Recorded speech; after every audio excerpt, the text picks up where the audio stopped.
Hello guys, welcome back to channel DV reviews Telugu అన్నమాట. Hanuman movie చూసాను. నా ఒపీనియన్ చెప్పాలంటే మూవీ మాత్రం బొమ్మ బ్లాక్ బస్టర్ హిట్ అని చెప్పుకోవచ్చు. హనుమాన్ మూవీ చూసి నేను రివ్యూ చెప్పాలి కదా అని నేను అనుకున్నాను. కానీ మా థియేటర్ల దగ్గర మాత్రం ఆఫ్లైన్ టికెట్స్ మాత్రమే దొరికాయి. అంటే దాదాపు 300 టికెట్ రూపాయలు అనమాట. Balcony ticket. జనాలు మాత్రం ఫుల్ జనాలు రావడంతో నాకైతే చాలా భయం వేసింది. టికెట్లు తీసుకోను అసలు మూవీ చూస్తానో చూడనో అని భయం అయితే చాలా భయం వేసింది.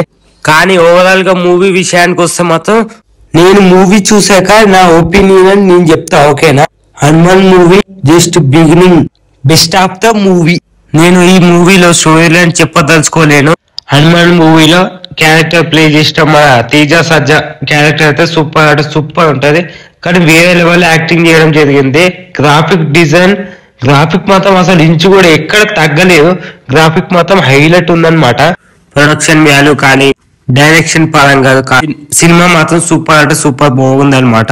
మన ప్రశాంత్ వర్మ గారు అయితే ఇలాంటి మూవీ ఇంత మంచిగా తీయడం, మన తెలుగులో ఇంత మంచి మూవీ తీయడం అంటే నాకు చాలా ఆనందం ఇస్తుంది. ఎందుకంటే ఇంత మంచి మూవీ ఎక్కడ కూడా రాదు. మళ్ళీ నేను చెప్తున్నాను, థియేటర్ లోనే చూడండి. ఇలాంటి మూవీస్ ఎప్పటికైనా థియేటర్ లోనే ఎక్స్పీరియన్స్ చేయాల్సి వస్తుంది, ఎక్స్పీరియన్స్ చేయాలి అని నేను చెప్తున్నాను. ఎందుకంటే అంత మంచి మూవీ అన్నమాట. ఇంత మంచి మూవీ ఎక్కడ మీరు చూడదు, వెళ్ళి చూడండి ప్లీజ్. మన ప్రశాంత్ వర్మ డైరెక్టర్ గారు అయితే అసలు ఎక్కడ కూడా తగ్గనివ్వలేదు అనమాట. మన తేజ సజ్జా అయితే యాక్షన్ పరంగా అయితే సూపర్ అంటే సూపర్ ఉంది. ఇంకొక మాట చెప్పాలి మీకు, కోతి క్యారెక్టర్ డబ్బింగ్ అని చెప్పేసారు కదా అంతకుముందు మన రవితేజ గారు. ఆ ఒక్క కోతి క్యారెక్టర్లో మన రవితేజ గారు డబ్బింగ్ చెప్తుంటే వేరే లెవెల్ అని చెప్పుకోవచ్చు. అంటే రవితేజ గారే యాక్టింగ్ చేస్తున్నారేమో అన్నంత ఫీలింగ్ కూడా కలుగుతుంది. రవితేజ ఫ్యాన్స్ కూడా వెళ్ళాల్సిన మూవీ ఇది. రవితేజ గారు కూడా ఇలాంటి మూవీకి డబ్బింగ్ చెప్పడం మన ఆనందం అంటే మన సంతోషం అని చెప్పుకోవచ్చు, గర్వంగా ఫీల్ అవ్వాలి. కానీ ఈ మూవీ మాత్రం బాక్సాఫీస్ కలెక్షన్స్ అయితే బీభత్సమైన బాక్సాఫీస్ కలెక్షన్ పక్కా కొట్టేస్తుంది. ఇలాంటి కంటెంట్ ఉన్న మూవీనే మనం దేకాల్సి ఉంటుంది. అంటే ఇలాంటి కంటెంట్ ఉన్న మూవీనే మనం ఆదరిస్తేనే. నేను ఏ మాత్రం అసలు స్పాయిలర్ చేయటం లేదు, ఓకేనా? ఏ మాత్రం స్పాయిలర్ చేయనియకుండా రివ్యూ చెప్తున్నాను. ఎందుకంటే మీరు కూడా వెళ్ళి చూడాలి కాబట్టి మూవీ, ఓకేనా? ఇప్పుడు ఒక స్టోరీ లైన్ చెప్తా, కొంచెమే స్టోరీ లైన్ అనమాట. ఏం లేదు, మన తేజ సజ్జా మామూలుగానే మన కామన్ మ్యాన్ లాగానే ఉంటాడు. దాని తర్వాత కొంతమంది విలన్స్ వచ్చి కుట్టడం జరుగుతుంది. అదే మనకు కరాట మాస్టర్లు ఉంటుంది టీజర్ లో మనకు కనపడుతుంది కదా, వాళ్ళతో కొట్టడం ద్వారా సముద్రంలో పడతాడు. ఒక శక్తి వచ్చేస్తుంది, ఒక తాయిత లాంటిది, అది తీసుకోవడం జరుగుతుంది.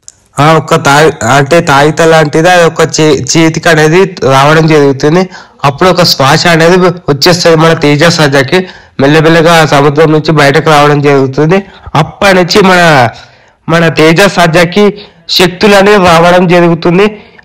అతనికి తెలియదు అనమాట శక్తులు ఉన్నాయేమోనని. కానీ ఒక ప్రజలు గమనించిన కొద్ది అతనికి తెలిసిపోతుంది మన తేజ సజ్జకి. అప్పుడు అనేది మనకు అర్థమైపోతుంది. మన కోతులు లేదా జంతువులు కానీ మాట్లాడితే ఇవి మన తేజ సజ్జకి తెలియడం జరుగుతుంది, ఓకేనా? అందువలన మనకు చాలా శక్తులు రావడం జరుగుతుంది.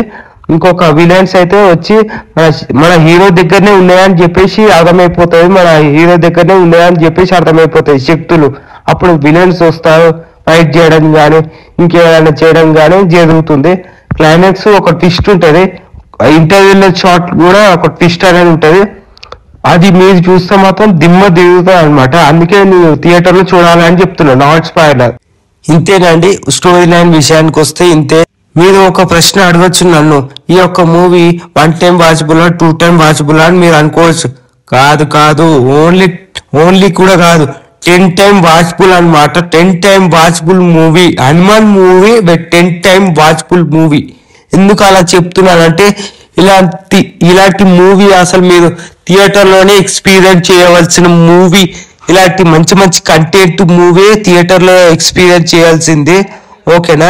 ఇలాంటి మూవీసే థియేటర్లో చూస్తేనే మనకు ఎక్స్పీరియన్స్ అనేది తెలుస్తుంది. ఏముంది, ఓటీటీకి వచ్చినాక చూస్తామంటే మీ ఇష్టం. ఇక నేనైతే చెప్తున్నాను 10 time watchable movie, non spoiler of the review అనమాట, ఓకేనా? మళ్ళీ మళ్ళీ చెప్తున్నా, ఇలాంటి మూవీ మళ్ళీ ఎప్పుడు రాదు.